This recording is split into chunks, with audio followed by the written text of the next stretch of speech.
Soit.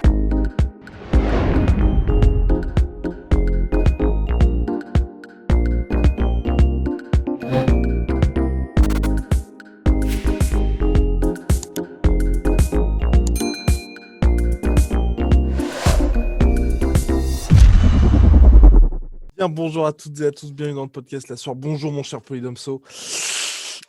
Alors, depuis quelques semaines, vous le savez, Cyril Gane va affronter Jairzinho Rozenstruik ce samedi à partir de 4h30 du matin en direct sur RMC. Petite précision, oui, parce qu'on est bombardé de messages. Pour les prélims, c'est sur l'UFC Fight Pass. Et pour les main cards, c'est sur RMC Sport, maintenant en France. Bien, donc Cyril Gane affronte Jairzinho Rozenstruik, numéro 3 mondial. Cyril est numéro 7.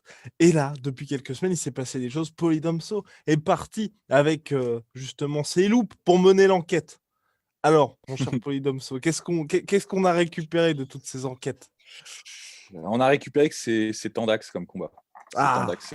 C'est plus tendu que je ne le pensais de prime abord.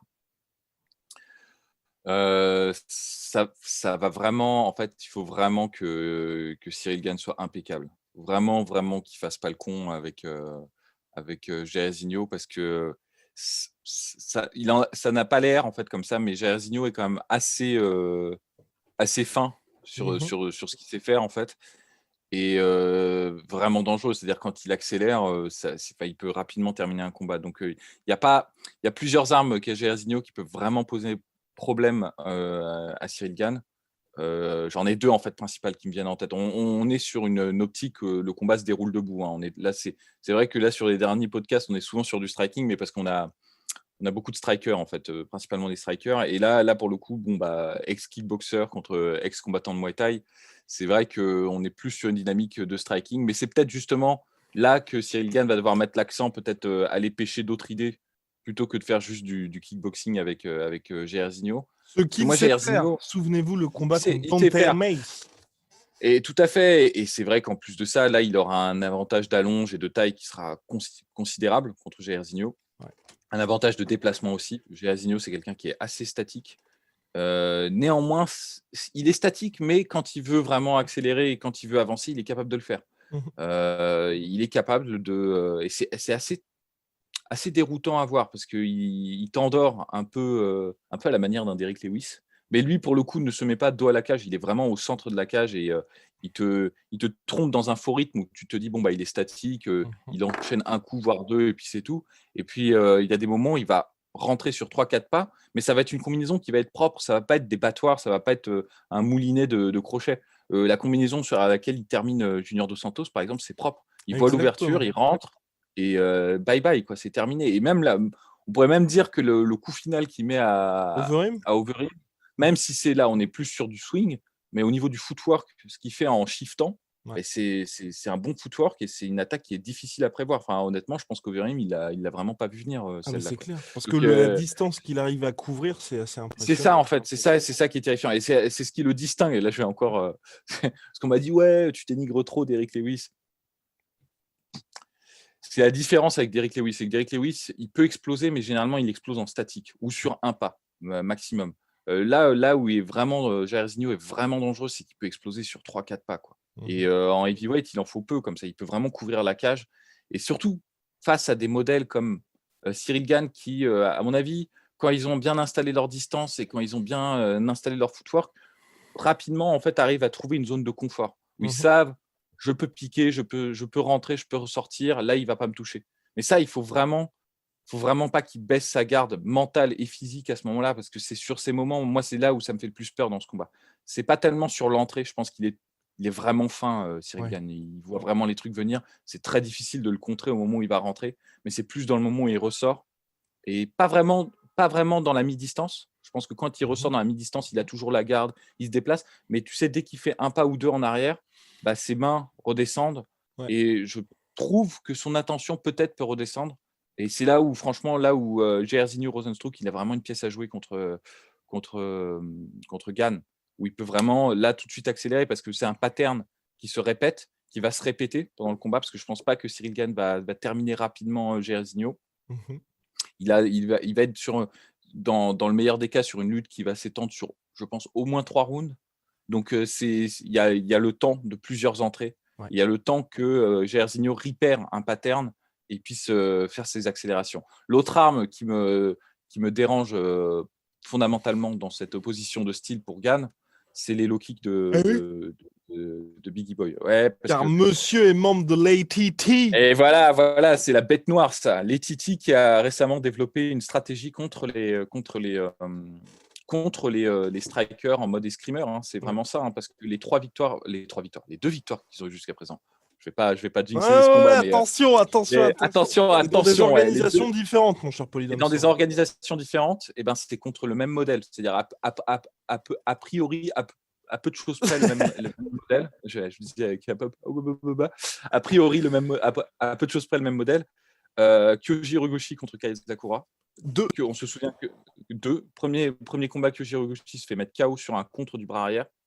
Et vraiment, Asakura, c'est vraiment ça. Hein, c'est un mec qui a une garde quasiment de karaté. Il te laisse rentrer, il essaie de déclencher le contre. Et Kyoji Hirogoshi était tombé tête la première dans ce piège-là sur le premier combat. Deuxième combat, il lui a détruit la jambe avant. Enfin, vraiment, il lui a laissé aucune chance à Kei Asakura. Deuxième combat, deuxième exemple, Conor McGregor contre Dustin Poirier. Premier combat, Dustin Poirier se fait zapper par Conor McGregor parce qu'il essaye de boxer avec lui. C'est se pointer avec un fusil à pompe contre un sniper dans une allée dégagée, en fait. Plus ou moins, c'est à peu près ça.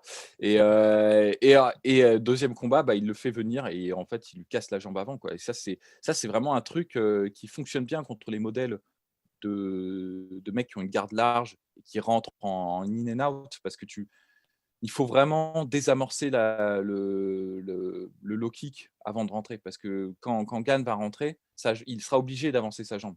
Il sera obligé de planter sa jambe à distance de kick contre Biggie Boy. Donc, certes, Jairzinho n'est pas garanti de toucher Gann avec ses crochets parce que Gann peut, tu vois, désaxer, sortir sa tête de l'angle de frappe de Jairzinho. En revanche, il ne peut pas sortir sa jambe de l'angle de frappe de Jairzinho. Et donc là, Jairzinho, il a peut-être la stratégie qu'a utilisée Dustin Poirier dans son deuxième combat contre Conor McGregor, c'est de se protéger un maximum sur ce qui va venir en haut, et tout en sachant ce qu'il y a en bas, et de casser la jambe de l'adversaire. Et il a des très bons low kicks, Jairzinho. Hein. C'est quelque chose qu'il fait très très bien, il le fait très vite, sans les armer, donc il n'est pas ultra prévisible là-dessus. Donc voilà, donc il y a ces deux armes-là m'inquiètent beaucoup dans la perspective du combat contre Cyril Gane. Ses accélérations debout quand il avance, et ses low kicks. Maintenant, toi, t'en penses quoi? Parce que je parle, mais il faut bien. Non, mais ce qui est intéressant avec Polydomso, c'est que ça permet justement. Là, maintenant, on couvre tous les risques. Vraiment, là, on a décidé de couvrir toutes les éventualités possibles. Sinon, non, pour ma part, moi, je te rejoins effectivement là-dessus. Et c'est vrai qu'on en avait parlé, mais assez peu lors de notre discussion avec Rust.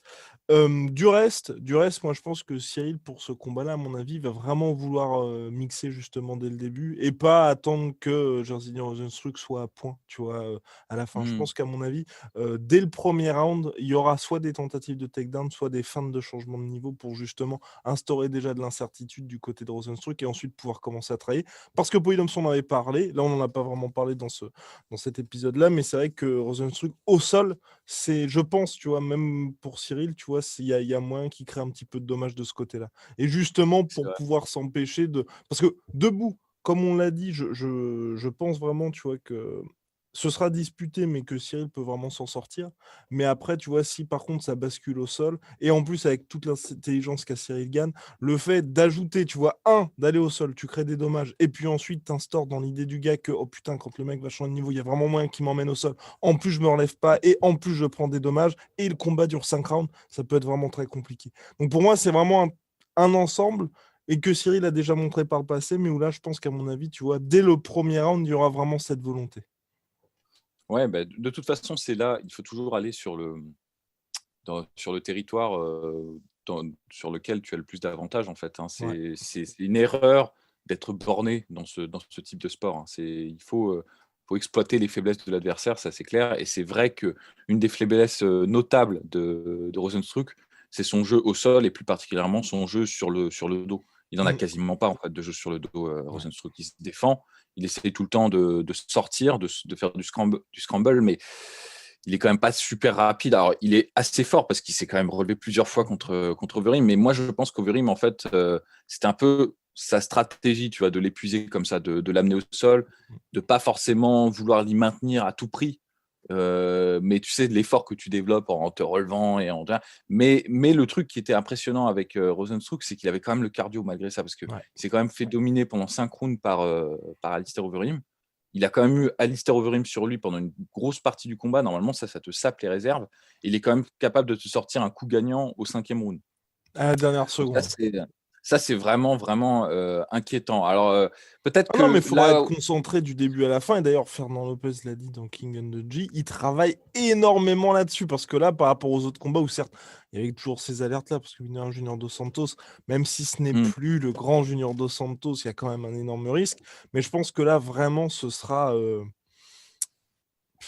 Tu vois, type, toute proportion gardée bien évidemment, mais tu vois, type Adesanya contre Costa et contre Romero, tu vois, où tu sais vraiment qu'il y a moins. Et d'ailleurs, Adesanya s'était fait prendre une fois par Romero. Mais ce que je veux dire, c'est que tu sais que la moindre erreur, même si tu domines tout le combat, ça peut être rédhibitoire, tu vois.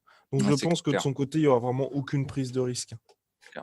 Non, mais ce que je voulais dire, peut-être la piste qui est envisageable et ça m'avait étonné en regardant le combat Overeem-Rosenstruck, c'est qu'Overeem ne tente pas, ne force pas sur les soumissions. Il a vraiment essayé de garder le top control pour passer son grand endpoint et pour gagner des points et gagner des rounds. Mais je pense que la défense de soumission de Rosenstruck est pas. Peut-être je me trompe parce que le problème c'est que il n'a pas été soumis jusqu'à présent et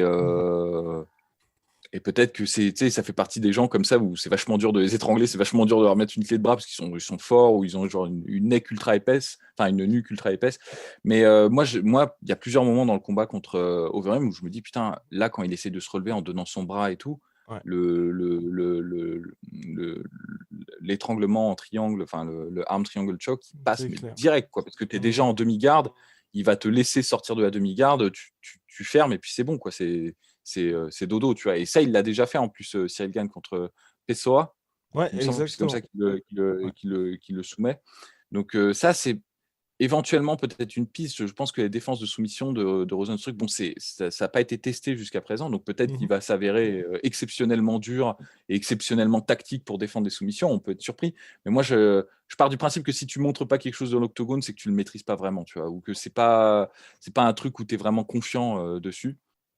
Et donc, du coup, je pense que c'est peut-être une piste à exploiter par Cyril Gane, qui, de son côté, lui, a montré qu'il avait justement cette appétence et ce souci Cette créativité d'exploiter aussi. toutes les ouvertures, et même des ouvertures en clé de jambe, des trucs comme ça qu'on voit pas trop souvent, très souvent en poids lourd. Donc, c'est peut-être une éventualité. Mais c'est vrai que des deux, celui qui a le plus d'armes et qui a l'arsenal le plus varié, évidemment, c'est Cyril Gane. Ça, c'est clair. Et puis même, on pourrait dire, sur la majorité du combat, celui qui a le plus de chances de gagner en termes de durée, de contrôle, dans les échanges, ça reste Cyril Gane. Mais ce que nous a prouvé quand même Derrick Lewis face à Curtis Blade, c'est que de toute façon, il suffit d'une seconde. On s'en fout que tu contrôles 99% Après, du Curtis Blade combat. n'a pas l'intelligence de Cyril Gane. Sans vouloir dénigrer qui que ce soit, bien évidemment. C'est ça, c'est-à-dire je vois mal Cyril Gane faire la même erreur que Curtis Blade. Toutefois, en revanche, à chaque personnalité, ses erreurs. C'est-à-dire que Curtis Blade, son erreur, c'est de s'être dit, je suis un bon lutteur, donc je vais tenter le takedown parce que c'est ce que je maîtrise. Tu vois, il est retombé dans sa zone de confort parce qu'à mon avis, mentalement, il supportait pas l'idée de devoir échanger avec Derrick Lewis sur 3 rounds. Ça le faisait mouiller, quoi, et transpirer plutôt. Et de son côté, Cyril Gane, moi, je pense que peut-être l'erreur qu'il peut avoir, qui correspond un peu plus à son comportement, c'est de la complaisance. C'est-à-dire qu'en gros, il peut ressortir en se disant, c'est bon, je suis sorti de la distance, il ne va pas me frapper. Je redescends mes gardes, je me relâche, parce qu'il est très relaxé. Tu vois. C'est à double tranchant, ça. C'est un avantage parce que ça lui permet de pas trop se fatiguer quand tu es relax, tu n'es pas en train de déplacer des muscles qui sont tendus, donc tu te fatigues moins. Et surtout, tes attaques sont moins prévisibles, tes mouvements sont moins prévisibles en général parce que tu donnes pas vraiment d'indication par ta contraction sur lequel endroit tu vas aller et tout. Mais en revanche, le problème, c'est que c'est dans ces moments-là où il relâche, où il décompresse, où il peut se faire choper. Et moi, c'est ça qui me fait le plus peur. Et d'autant plus dans la perspective d'un combat en 5 rounds où je ne pense pas que ce soit possible mais peut-être il va me faire mentir, Cyril Gane. Et s'il me fait mentir, là, j'aurai encore plus de respect pour lui. Mais je ne pense pas que ce soit possible en MMA, avec les accrochages, les clinches et tout Ouais. cet effort, de développer un style comme ça j'allais dire de danseur, mais d'escrimeur, où tu bouges énormément en in and out sur 5 rounds quand tu es un poids lourd.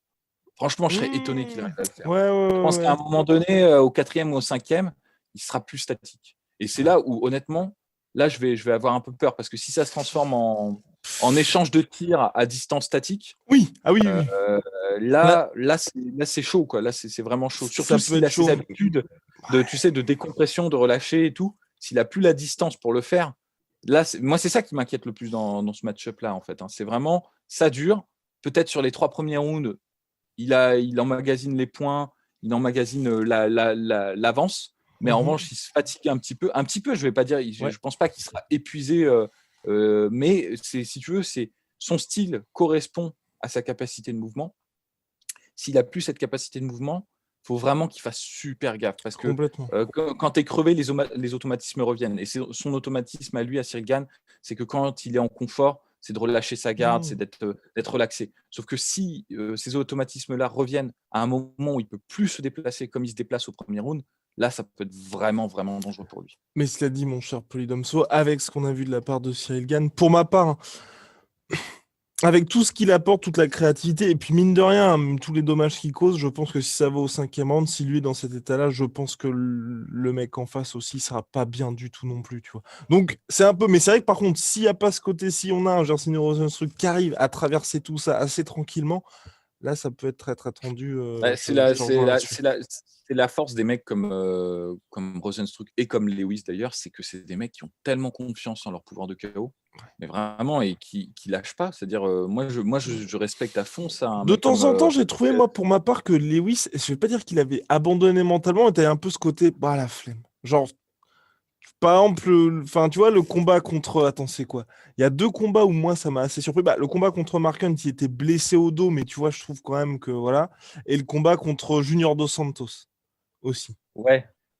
Ouais, mais Junior Dos Santos, il prend quand même un énorme coup Ah oui, au corps à la il se fin du prend. premier round. Ouais, mais Et tu sais, t'as quand même ce ça, côté un peu comme aujourd'hui Derek Lewis qui dit, bah, je veux pas faire de main event, allez, laissez-moi, j'ai envie d'affronter Alistair Overeem, tu vois. ouais. Non, mais c'est difficile en même temps. Il est quand même super lourd, Derek Lewis. Il a cette faculté d'athlétisme tu sais, par séquence, qui à mon avis lui bouffe énormément d'énergie.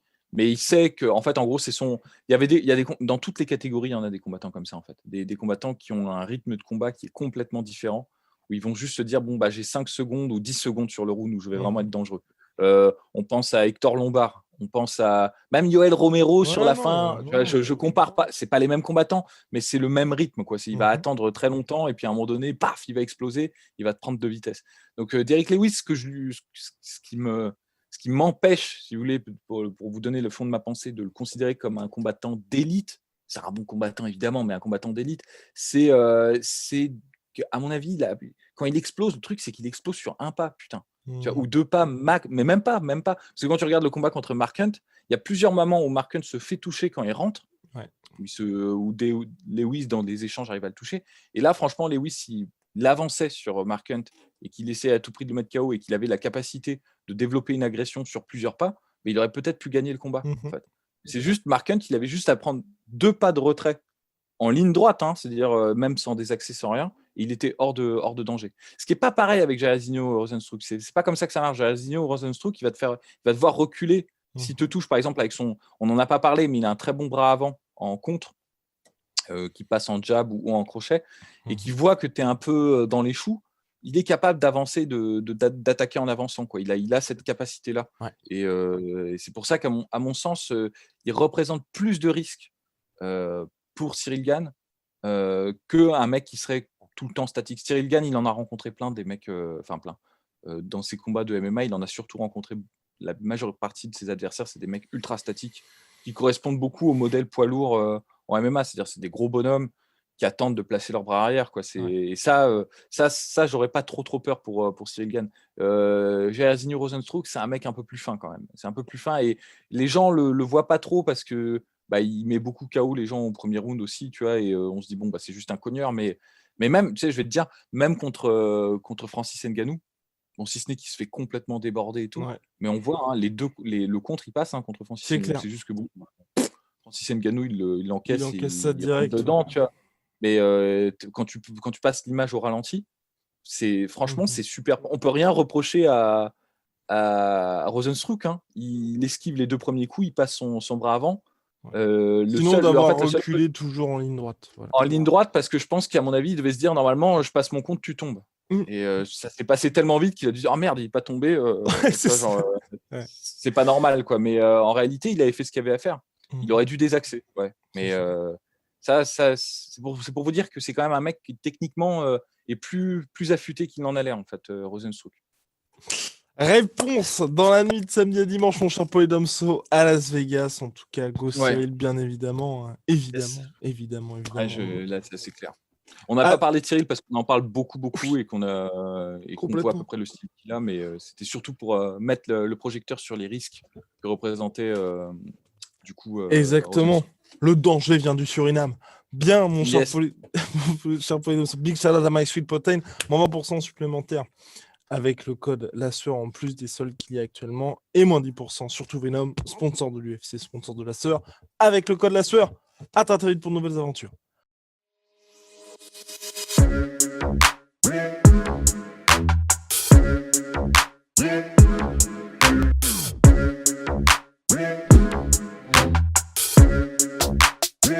On pourrait trouver